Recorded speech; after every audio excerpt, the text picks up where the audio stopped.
Facing the Russian winter can be a daunting prospect. The mercury plunges well below zero, the snow seems to come up to your waist, and you really wish you'd followed your friend's advice and bought that fur coat. But a trip to the Republic of Mordovia is sure to warm your cockles.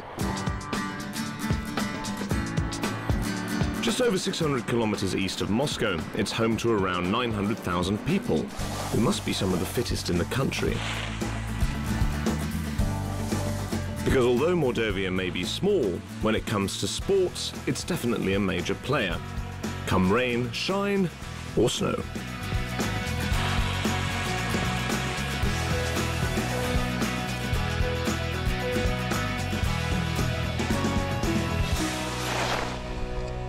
It's probably fair to say that if I'm going on holiday, I'm more likely to head to the beach rather than to the piste. But you can't really travel around Russia without at least having a go at some winter sports. And at least with this one, I do get to shoot some stuff if I have to pull on some skis.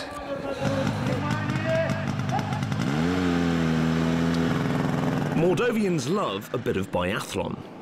Every day, dozens of people head out to the tracks here for some shooting and cross-country skiing, from experts to absolute beginners. I'd finally got the right equipment, but it had been a very long time since I'd strapped on some skis. Come on, move your arms. And there was always the promise of some gunplay to look forward to. Mind you, no one told me that I was going to have to trek through the forest to reach it. God, doing this uphill may be the hardest thing known to humankind. God, the Scandinavians, they do this for fun.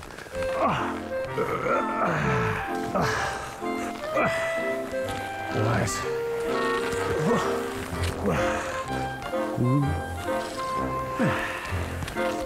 Okay. Okay, this way much more fun. But finally I made it over the top and down to the targets. Arms just about falling off. Good man.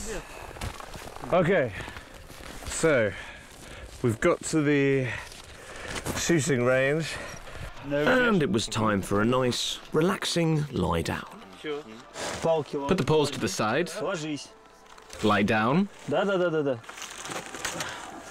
No, on your stomach. Put one leg here. Why? What? Skis go like that. Apparently, biathlon also requires unnatural flexibility. Spread your legs. Like a blooming gymnast. What? But I was determined that those tiny little targets were not going to get the better of me. Yes. Hurrah! Maybe I do have a little bit of Norwegian blood in me, who knows? Now, this part of biathlon I could definitely get used to. But I think I may have to work on my posture. Okay, this is where I would fall down in a race, I think. There we go. Like a ballerina. On skis. It's definitely a useful skill to have with the snow this thick on the ground, but I decided I'd be better off walking to my first destination. Now, the horse has always had a special place in Moldovan culture, but traditionally more as a beast of burden or a means of transport rather than anything else. But now, one local farm has got them doing something a little bit more unusual. And that's all down to animal entrepreneur Alexei. I used to work as a vet, but at one point some of my colleagues and I decided to start a farm producing kumis, which is fermented mare's milk. We've been operating for just over 2 years. We have 80 horses here. Kumis has been a popular drink on the Central Asian steppes for thousands of years, but Alexei is introducing it to a brand new market. He already has 80 mares here, and he's aiming for 300. Hop, hop, hop. Come on, ladies. Extremely well behaved. We head them into the milking shed now. You can see how a horse compares to a cow in that respect. So we've got our man warming up here, I think. So now I've milked cows, I've milked goats. Apparently horses are a little bit too capricious for that, so we can't actually have a go doing it ourselves. But this man has the technique down. In the winter, the farm only produces around 100 litres of milk a day, because there's less grass for the horses and less demand. But in summer, they yield 50% more. Assuming the animals are cooperating, of course. You see, now this little foal here has a rather lovely and specific job to do, because if the mare's milk isn't flowing, this little one gets to suckle a little bit, and that normally will make the milk come as an instinctive response. Once the milk has been collected, it's off to be processed. I was tempted to try some, but after Alexei explained that it's actually a powerful laxative, I became rather less keen. Fortunately, the fermentation process sorts all that out. Switch it on, pour it in. Yeah, so take a look at that. Big tub of lovely warm mare's milk is going into our fermentation machine here. The fresh milk is mixed with some that's already been processed. And after 60 minutes, it's ready for packaging.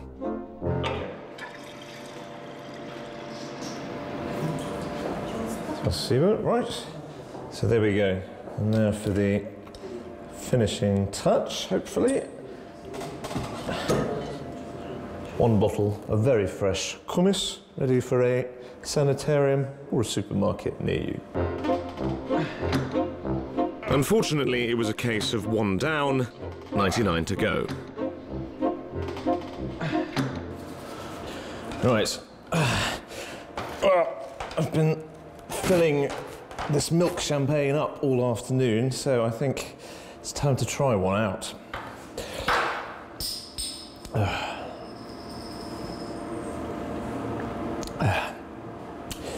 Healthy and mildly alcoholic. What could be better? But if you are looking for a real drink, the Mordovian capital Saransk has plenty of appealing options.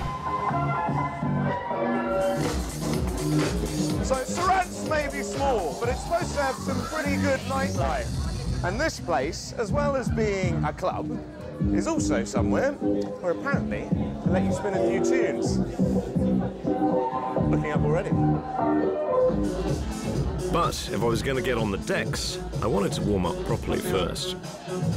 Time for a little Dutch courage. Ah, that's the stuff.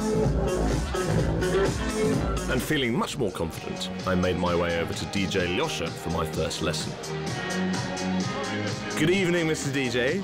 So, could you show me a few tricks here?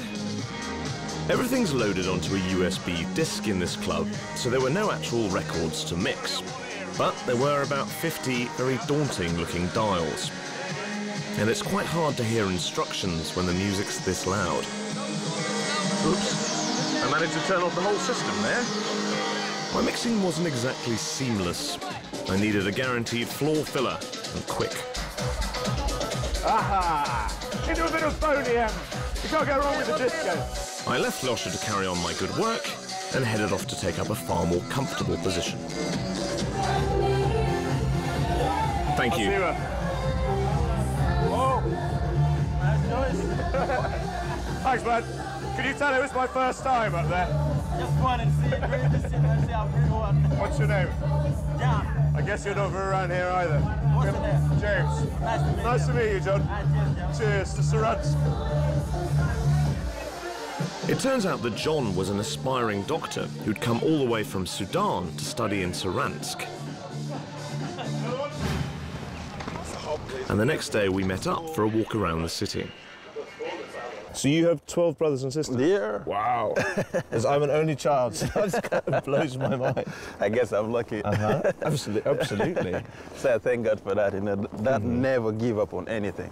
The guy always help us. He always support, and he did a lot to me. You know, not only to me, to my brothers. That's why I have to do a lot and help my dad out. You know. And that's why you're here. Yeah, that's why I came here, and I just see this funny stuff and all that.